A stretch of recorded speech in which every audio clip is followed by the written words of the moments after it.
오늘 읽은 말씀은 마태복음 맨 마지막 내용입니다. 우리는 보통 이 본문 내용을 지상 대명령, 지상 대명, 대사명 또 이렇게 부르기도 합니다. 너무나도 중요한 말씀이기 때문에 우리가 이 말씀을 함께 나누고 또 이 주님께서 우리에게 주신 이 사명을 잘 감당할 수 있는 그런 귀한 성도들 될 수 있기를 간절히 축복합니다. 신앙에는 두 가지 기둥이 있다고들 하죠.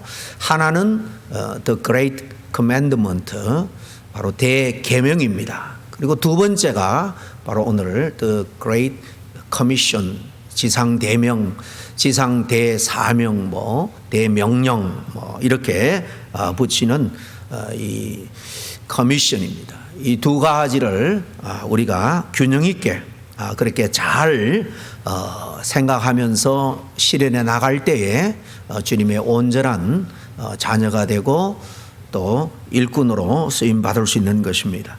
여러분, 먼저 The Great Commandment, 대계명이 뭐냐부터 간단하게 살펴보겠습니다. 마태복음 22장 36절 이하에 보면 한 율법사가 예수님에게 물론 시험하려고 한 말입니다만 율법 중에서 어느 계명이 가장 큽니까? 라고 질문을 하죠.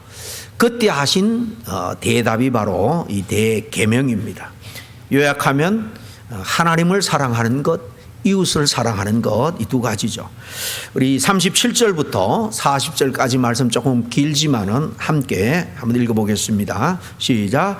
예수께서 이르시되 내 마음을 다하고 목숨을 다하고 하나님을 사랑하라 하셨으니 이것이 그거 첫째 되는 계명이요. 둘째도 그와 같으니 내 이웃을 내 자신같이 사랑하라 하셨으니 이 두 계명이 온 율법과 선지자의 강령이니라 그랬습니다.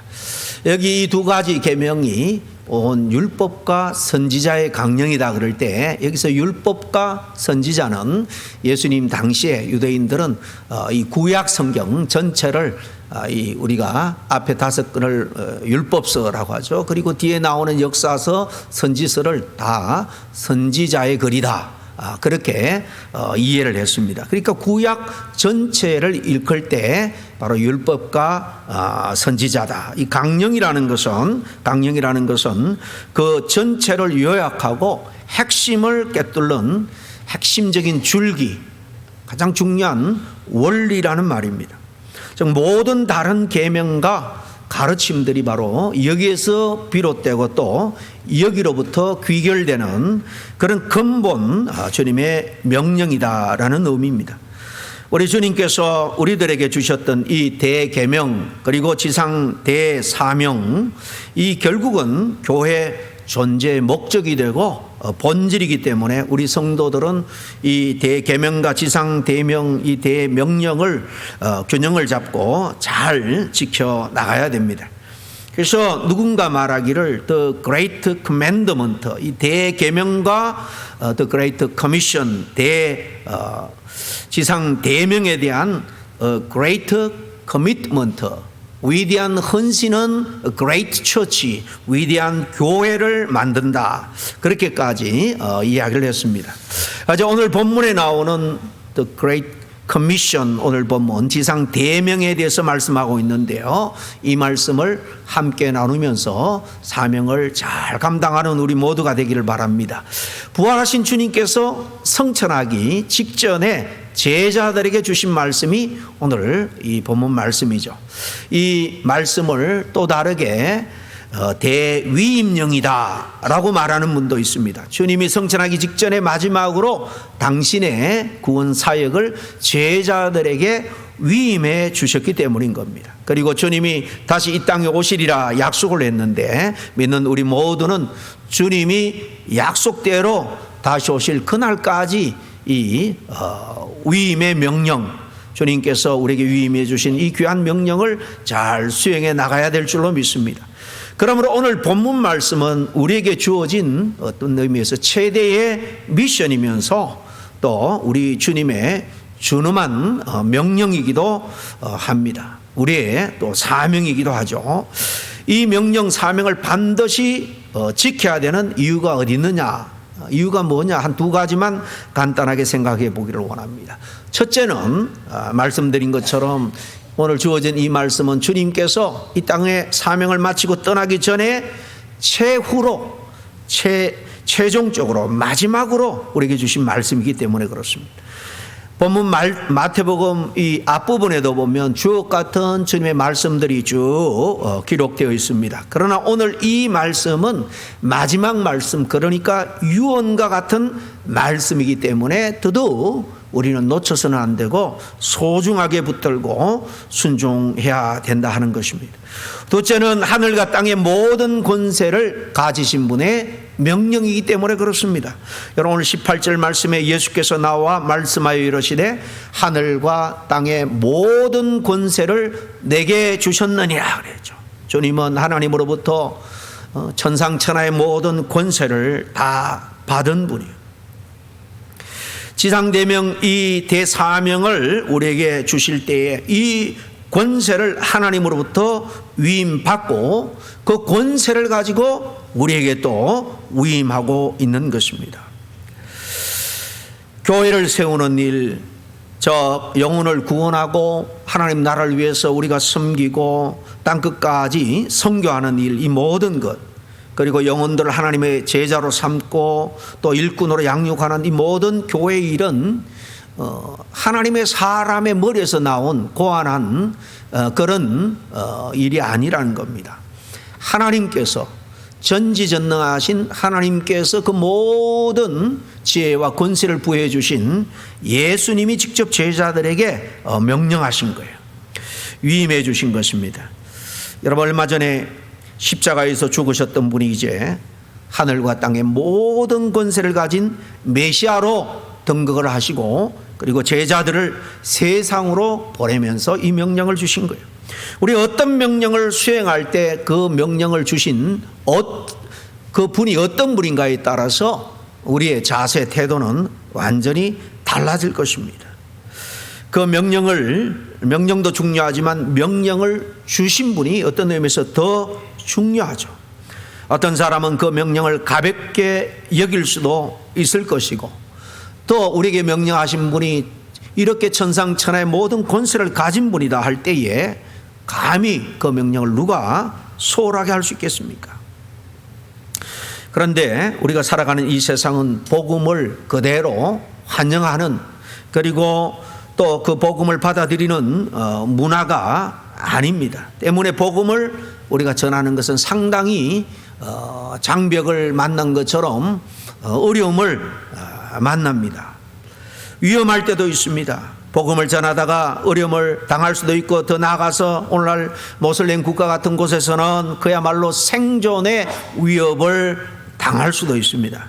그러므로 주님의 명령을 가지고 나갈 때 이 명령을 주신 분이 누군가 하는 것을 우리가 잘 인식하고 또 그분의 뜻을 우리가 온전히 깨달을 때 비로소 우리는 정말 모든 권세를 주신 분의 그 은혜와 능력을 가지고 담대하게 주님의 위임 명령을 이루어 나갈 수 있을 줄로 압니다.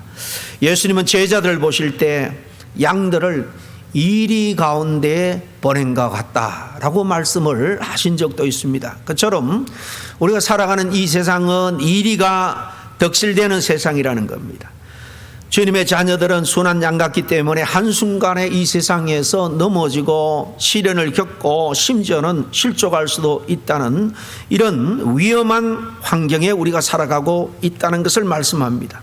그런데 주님께서는 오늘 마지막으로 이런 세상에 너희들이 가라 라고 말씀합니다. 오늘 19절에 그러므로 너희는 가서라고 할 때, 주님이 가라고 할 때 이 너희는 누굽니까? 누구에게 명령하고 있습니까? 당연히 제자들이죠.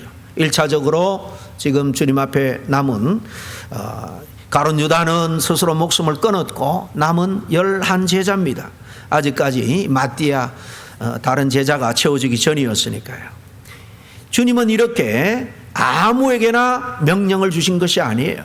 부활하신 예수 그리스도는 아무에게나 나타난 것도 아니고요. 아주 소수의 이 제자들 사람들에게만 당신의 모습을 드러내시고 그들에게 명령을 하신 겁니다.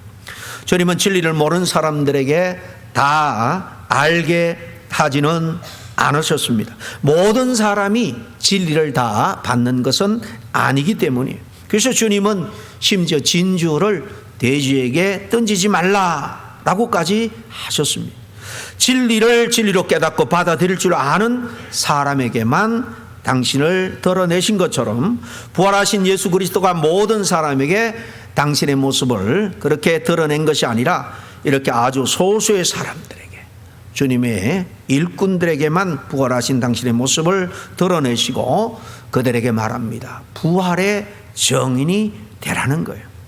여러분, 지상 명령은 이렇게 직접적으로 소수의 제자들에게 주신 거지만은 이 제자들의 헌신을 통해서 오늘날 또 제자의 반열에 들어선 주님의 제자가 된 저와 여러분, 바로 지상교회죠. 이게 모임이 지상교회인데 이 지상교회가 바로 이 명령을 위임을 받았다라는 사실입니다.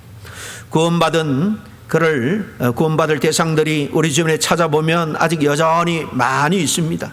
주님이 잃어버린 양을 찾는 비유처럼 아직도 주님의 그 권속 안에, 주님의 그 능력 안에, 주님의 주권 안에 있는 잃어버린 영혼들 우리 주변에 아주 많이 있습니다. 부활의 주님은 그들에게 이 제자들 곧 바로 우리들을 그들에게 보내셨다라는 겁니다. 요한복음 20장 21절에 주님이 뭐라고 말합니까? 같이 한번 읽겠습니다. 시작. 예수께서 또 이르시되 너에게 평강이 있을지어다.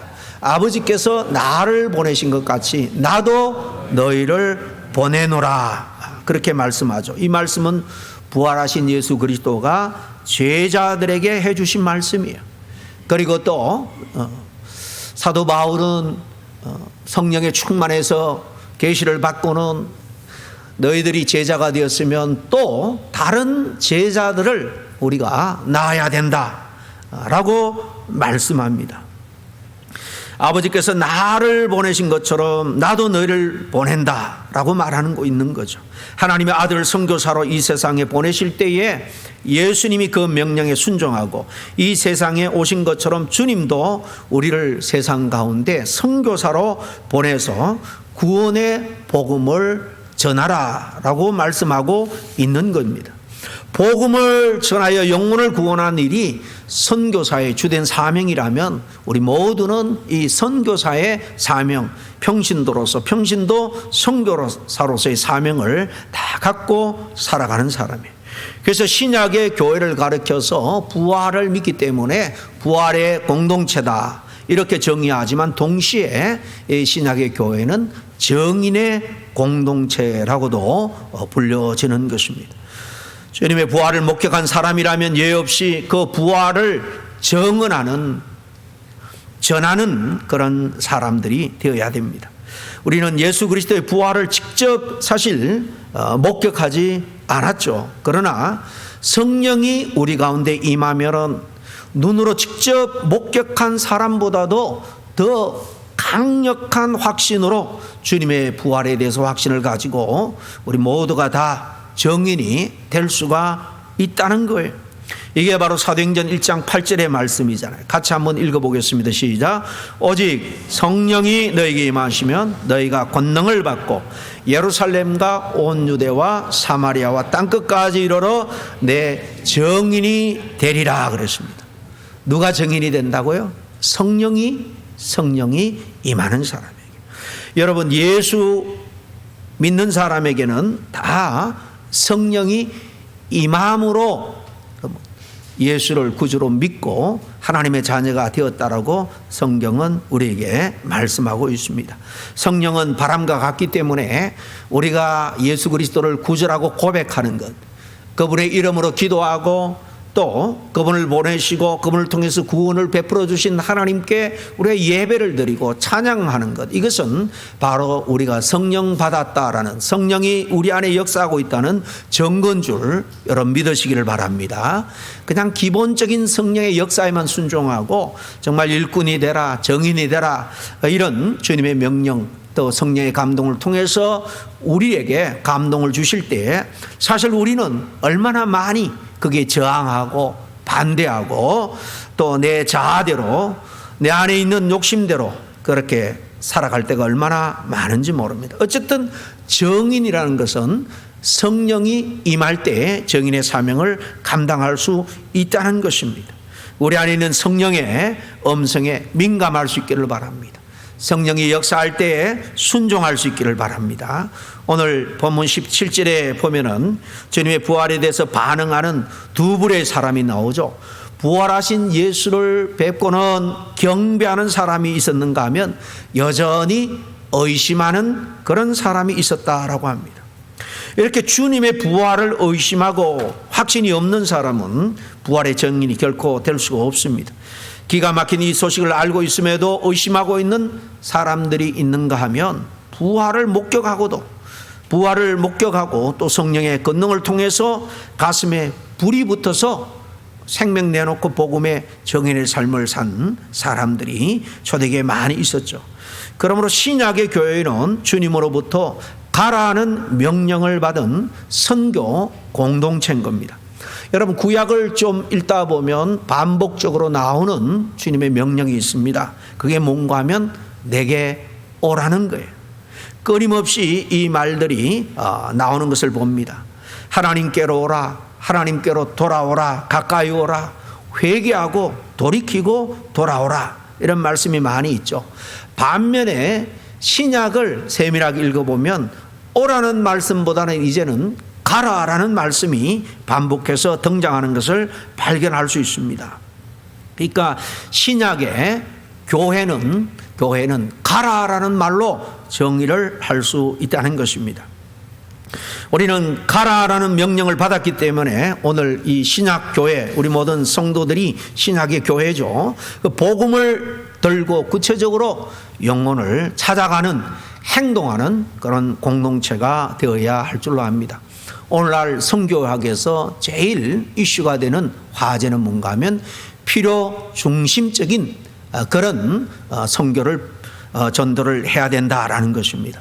무슨 말인가 하면은 전도 대상의 필요를 우리가 헤아리고 그분이 경제적으로 정서적으로 어떤 면에서 어려움을 겪고 있다면 우리가 그 부분을 좀 도와주고 보충해주고 그렇게 함으로 해서 그 영혼의 마음을 열 수가 있다는 겁니다. 누누이 말하지만 우리가 아무리 전도할지라도 전도의 열매를 맺는 분은 바로 삼위일체 하나님입니다. 성령이 그 심령에 역사해야 됩니다. 십자가의 복음이 정말 내 자신에게 적용되기 위해서는 성령이 깨우쳐 주셔야 되는 겁니다. 그러나 우리가 할 일은 그 말씀의 자리, 전도의 자리, 정말 하나님을 만날 수 있는 자리로 우리가 이끌어야 되는데 그렇게 그걸 전도라고 그러죠.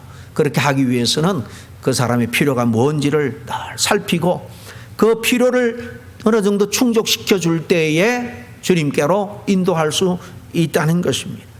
부흥회가 이제 한 달 반 납치 다가왔습니다. 지난주에 제가 태신자 카드를 2장을 드렸어요. 똑같이 적어서 하나는 저 헌금함에 넣어달라고 부탁을 드렸습니다. 칸은 3칸이지만은 한 사람 이상이면 돼요. 뭐 부부가 따로 생각하고 있는 분이 없으면은 같이 써도 됩니다. 그러면 우리 중보 기도팀에서도 기도하고 저도 기도하고 또 부부가 같이 그렇게 한 사람을 말씀의 잔치, 이 구원의 자리로 인도한다면 하나님이 그 영혼을 책임질 겁니다. 우리가 하는 것은 주님의 그 부르심에 순종해서 전도하기만 하면 돼요. 열매는 하나님께 달려 있는 것입니다. 그래서 꼭 이번 부흥회에 정말 우리가 주님께 먼저 복음을 듣고 구원받은 주님의 제자라면 우리에게 주신 이 사명을 생각하며 그들의 필요에 따라 찾아 나서고 돕는, 행동하는 우리 교회 공동체 일원이 다 될 수 있기를 바랍니다. 그래서 사도행전에 보면 초대교회들이 나오죠. 첫째는 예루살렘 교회가 나오고 그 다음에 이방의 첫 교회 안디옥 교회가 나옵니다. 다 그 교회가 하는 일은 뭔가 하면은 예수의 정인으로 천지 사방으로 흩어져서 복음을 전하는 정인의 공동체였다는 것입니다. 예배하고 그걸로 끝나는 것이 아니라 모여서 예배하고 함께 배우고 그리고는 가서 흩어져서 정인의 삶을 살아야 되는 겁니다. 성령이 임하자 방언이 초대교회에 터진 것을 볼 수 있습니다. 이 방언은요, 오늘날 우리가 일반 사람들이 알아들 수 없는 그 방언이 아닙니다. 그 이스라엘 주변에 흩어졌던 디아스포라로 살아가던 그 유대인들이 살던 그 지역의 언어를 말하는 거예요. 제자들이 성령이 임하자 베드로부터 일어나서 예수 그리스도가 누군지, 우리 동족들이 우리 예수를 어떻게 죽였는지 회개하면서 간증하면서 말씀을 전합니다. 그럴 때 그들이 이 복음을 듣고 깨닫고 믿고는 흩어져서 다 알리는 정언자가 되었습니다. 따라서 신약의 교회는 조용하지 않았습니다. 행동하는 교회였습니다. 복음을 드러내는 교회였습니다. 당시에 로마 제국 아래서 박해가 심했지만은 초대교회에 그 소수의 그리스도인들이 생명 내놓고 정인의 삶을 살았기 때문에 오늘날 이 땅에 교회가 이만큼 확장될 수 있었던 거예요. 만약에 교회가 울타리를 치고 벽을 높이 쌓고 우리끼리만 행복하고 우리끼리만 구원에 도취된 폐쇄적인 그런 공동체가 된다라면 그 교회는 병든 교회임이 분명합니다. 우리끼리만의 복음에 초점을 맞춘 교회는 교회의 본질과 사명에 집중하지 않기 때문에 결국 그 교회는 곁길로 갈 수밖에 없고 쇠퇴할 수밖에 없는 거예요. 여러분, 우리가 가라는 이 주님의 명령에 순종하지 않는다면 이 세상은 결국 어떻게 될까요? 세상 모든 사람들은 복음을 들을 수 없을 겁니다. 누군가 가라는 명령에 순종했기 때문에 오늘 저와 여러분이 이렇게 구원 얻은 자로서 주님 앞에 영광스러운 예배를 드릴 수 있는 거예요. 앞에서 말씀드린 것처럼 이 사도행전 1장 8절에 보면은 이렇게 성령이 임하면 권능을 받고 예루살렘을 넘어서 온 유대 그리고 넘어서 사마리아와 땅끝까지 내 정인이 되리라 그랬습니다. 땅끝까지입니다. 그리고 오늘 말씀 19절에 보면 너희는 가서 세상 모든 민족으로 제자를 삼으라 그랬죠. 모든 민족으로입니다. 땅끝까지 가서 모든 민족으로. 어떤 지금 지명의 초점을 맞추고 있는 게 아닙니다. 복음이 필요한 모든 곳으로 우리가 가야 한다는 겁니다. 복음은 이렇게 전 세계적인 우주적인 그런 큰 복음은 그 비전과 소망을 갖고 있는 것이 바로 십자가의 복음이에요. 모든 민족으로 하는 말에 정말 우리 주님이 우주 만물을 창조하시고 다스리고 통치하시는 그런 스케일의 하나님인 것을 우리가 알 수 있는 겁니다. 여러분, 글로벌 세계화라는 단어가 결코 요즘 나온 이야기가 아닙니다. 여러분, 코카콜라가 세계화를 꿈꾸기 전에 우리 주님은 이미 2000년 전에 온 세상을 바라봤습니다. 그것은 망상이 아니었습니다. 지구를 돌고 돌아서 2000년이 지난 다음에 오늘 우리가 그 복음을 듣고 다 구원의 백성이 된 거예요. 그러면 구체적으로 가서 무엇을 하라는 걸까요? 오늘 19절 20절 말씀을 보겠습니다.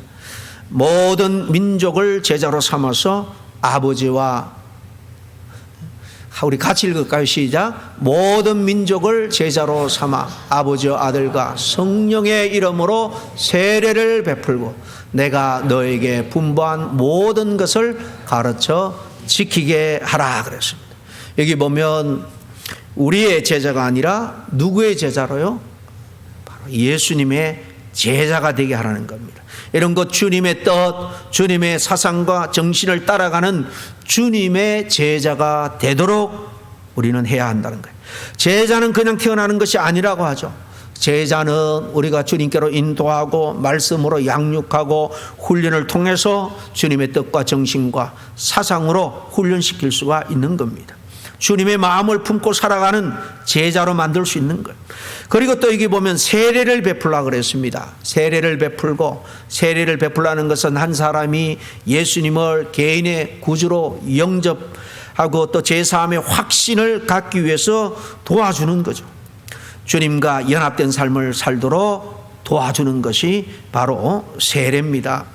물론 예수 믿지 않고 진정한 구주로 고백하지 않고 세례를 받을 수도 있습니다. 그러나 보통 세례는 예수 그리스도를 구주로 믿고 있느냐, 고백하고 있느냐라는 사실을 교회에서는 확인하고 세례를 베푸는 거죠.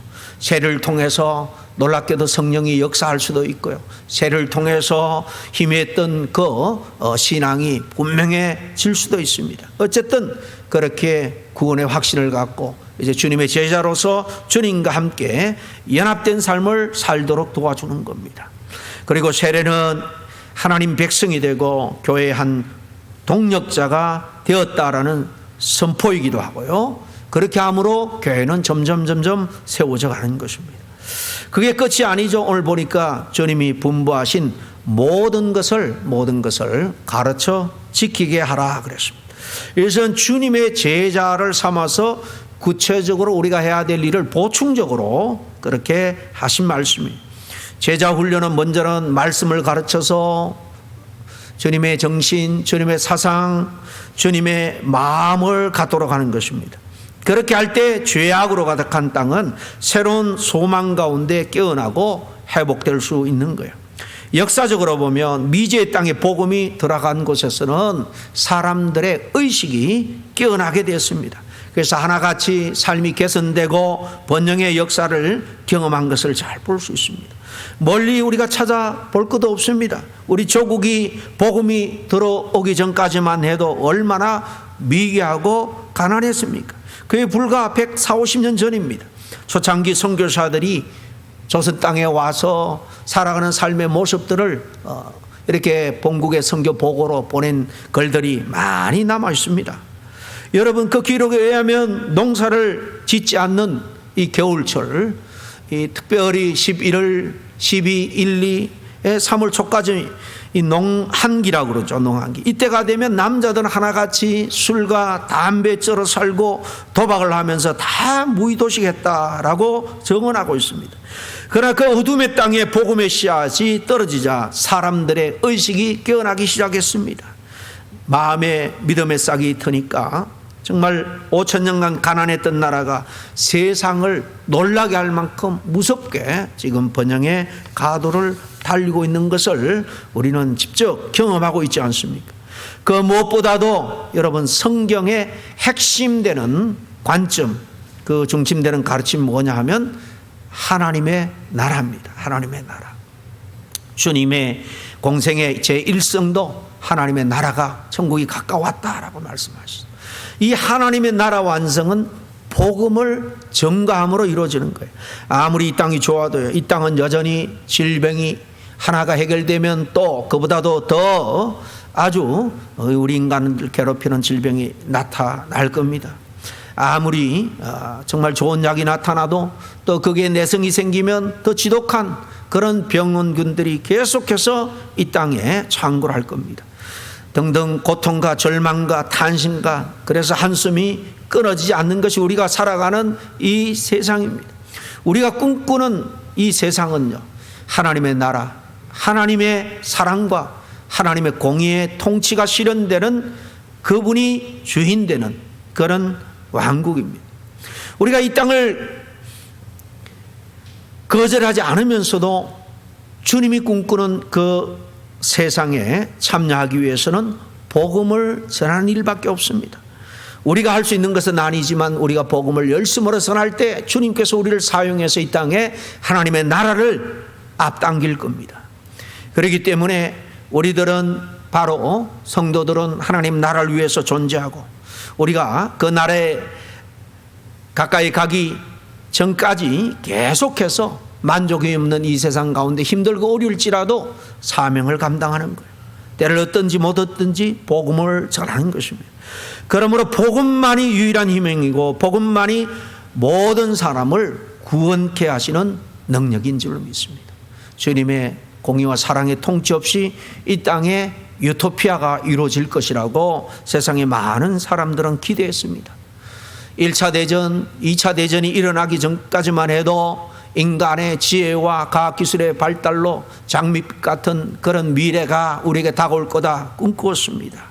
여러분, 그러나 정말 우리가 살아가는 세상에 문명의 혜택으로 많은 유익은 보지만은 생명도 연장되었지만은 결코 이 세상에 하나님의 통치하심이 없이 인간의 노력과 힘만으로는 결코 이 땅에 완전한 구원의 나라, 하나님의 나라 유토피아를 세울 수 없다는 것은 여러분, 우리뿐만 아니라 학자들이 다 하나같이 말씀해 주고 있는 겁니다.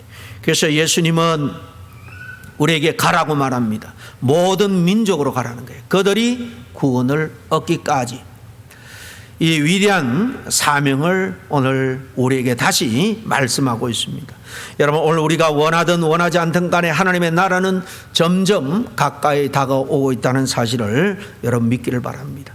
그 나라는 그리 머지 않아서 완성될 거예요. 주님이 생전에 말씀하신 마지막 때의 징조들을 우리가 오늘 현실에 대입해 보면 점점 그 나라, 사랑이 식어지고 서로 원수같이 민족을 나라가 나라를 서로 물고 뜯는 그런 세태가 점점 심화되고 있는 것을 우리가 알지 않습니까? 우리가 그 나라를 위해서 일하지 않는다면 심지어 하나님은 돌들을 통해서 하실 수도 있다는 것을 우리는 알아야 됩니다. 선교할 수 있는 것, 전도할 수 있는 것, 하나님의 뜻을 위해서 사명 감당할 수 있는 것은 우리에게 짐이 아니라 특별히 우리를 구별해서 동력자로 생각하여 우리에게 주신 사명인 줄 믿어야 할 줄로 믿습니다. 이 구원의 복음을 우리 이웃들에게, 온 세상 모든 민족에게 전해야 하는 이 지상 대명은 구원받은 우리 모두가 결코 물리칠 수 없는 겁니다. 하나님의 거룩한 대명령임을 먼저 우리는 깨닫기를 바랍니다. 그리고 그 명령에 구체적으로 우리가 어떻게 순종해야 되는가. 여러분, 가까운 곳은 우리가 직접 정말 정인의 삶을 살아야 됩니다. 복음을 전해야 됩니다. 우리가 이 부흥회를 앞두고 우리가 할 수 있는 것은요, 내가 복음을 전할 수 있는 준비가 안 됐습니다, 나는 부족합니다, 그렇게만 생각하지 말고 말씀의 자리로 인도하면 되는 것입니다. 먼 타옥에는 전적으로 그 일을 하시는 선교사님들을 우리가 기도하면서 물질을 보내고 후원하면 되는 것입니다. 우리가 지금 하고 있는 것처럼 기도로 물질로 열심히 후원하면 함께 우리는 땅끝까지 복음을 전하는 그 선교사에게 동력자가 되어서 동참하고 있는 겁니다. 전쟁이 나면요, 전장 제전방에서 싸우는 군인들이 물론 중요합니다. 그러나 후방에서 보급품을 지원하지 않으면 그들은 불과 며칠도 버티지 못할 거예요. 보급품이 끊기면 전장의 전투는 금방 무너지고 말 겁니다. 처럼 우리가 후방 사역을 잘 도우면은 함께 이 지상 대사명인 이 복음 전하는, 선교하는 일에 동참하는 겁니다. 우리들이 이 일에 계속해서 좀 더 힘을 내고 열의를 낼 수 있기를 바랍니다. 마지막으로 우리가 이 사명을 위해서 힘쓰면 하늘과 땅의 모든 권세를 가진 우리 주님께서 내가 세상 끝날까지 너희와 항상 함께 하겠다라고 약속했습니다. 이 10절 하반절에 볼지어다 내가 세상 끝날까지 너희와 항상 함께 있으리라 하시니라 그랬습니다. 우리가 지금까지 조금이나마 이 사명을 감당할 수 있었던 것은 하나님께서 정말 우리를 눈동자같이 돌보시고 지켜주시고 함께해 주셨기 때문입니다. 앞으로도 마찬가지입니다. 계속해서 이 사명을 감당할 수 있는 것은 일생 동안 주님께서 함께해 주시마 약속하신 그 약속을 붙들 때 가능한 겁니다. 약속을 믿고 나갈 때 반드시 약속대로 주님께서 함께해 주실 줄로 믿습니다. 우리 주님은 지금도 살아계셔서 영혼 구원과 세계 선교를 위해서 마음으로 순종하는 자들과 함께 하셔서 그 하나님의 나라를 계속해서 이루어 나가고 있습니다. 제자로 부름받은 우리 모두 이 주님의 지상 대명에 순종하는 그런 귀한 저와 여러분이 다 될 수 있기를 간절히 축복합니다. 기도하겠습니다. 하나님 아버지, 감사와 찬양을 드립니다. 수많은 사람들 가운데 우리를 먼저 불러주시고 하나님의 일, 이 땅에 하나님의 뜻과 하나님의 그 사상, 사랑과 공의가 물같이 흐르는 그 하나님의 나라를 위해서 먼저 우리를 자녀 삼으시고 제자 삼아 주셔서 동력자로 일할 수 있게 해주시니 감사를 드립니다. 이것이 우리의 짐이 아니라 특권인 것을 믿고 정말 때를 얻든지 못든지 순종하는 삶을 살아드림으로 하나님 앞에 정말 인정받는, 잘했다 칭찬받는 그런 종들이 다 될 수 있도록 도와주시옵소서. 예수님의 이름으로 기도하옵나이다. 아멘.